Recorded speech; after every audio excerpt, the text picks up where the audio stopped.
Comment devient-on ville-étape? Écoutez, par un concours de circonstances, une opportunité, puisque en 2010, le député maire de Tomblaine, Hervé Ferron, a contacté le maire Dominique Gros pour envisager un partenariat, donc une arrivée du Tour de France à Metz et un départ de la ville de Tomblaine.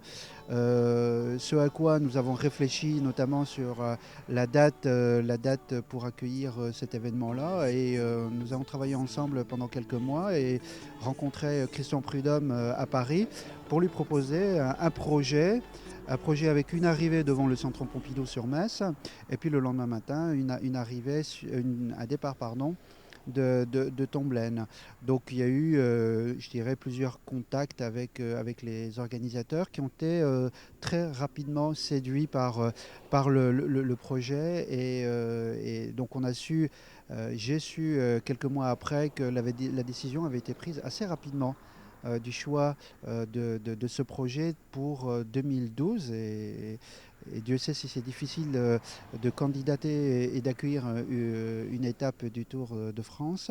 Là, on a réussi à le faire de manière extrêmement rapidement. Donc, on est extrêmement réjouis de pouvoir l'accueillir, en tout cas cette année. Combien ça coûte pour une ville d'accueillir une étape?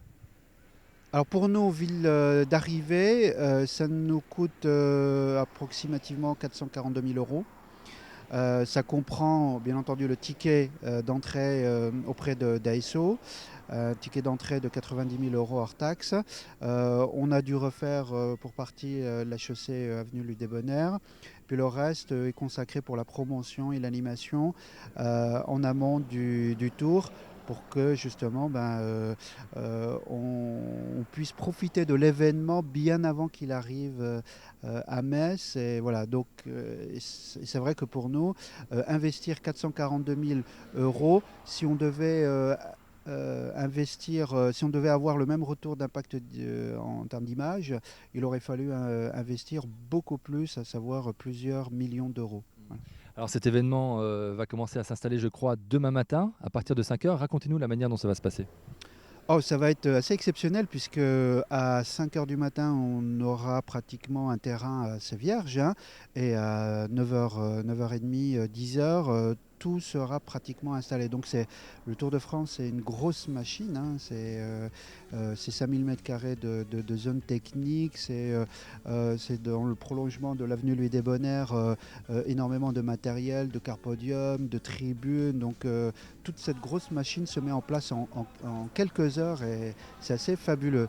Donc ils auront le soutien bien entendu de la ville de Metz, hein, qui, vous le voyez, hein, depuis plusieurs jours s'affaire pour bien accueillir le Tour de France et bien l'accueillir dans les meilleures conditions. L'élu que vous êtes, l'adjoint au sport que vous êtes, a tenu à tester l'étape Épernay-Metz. Comment les gens ont vécu cette étape?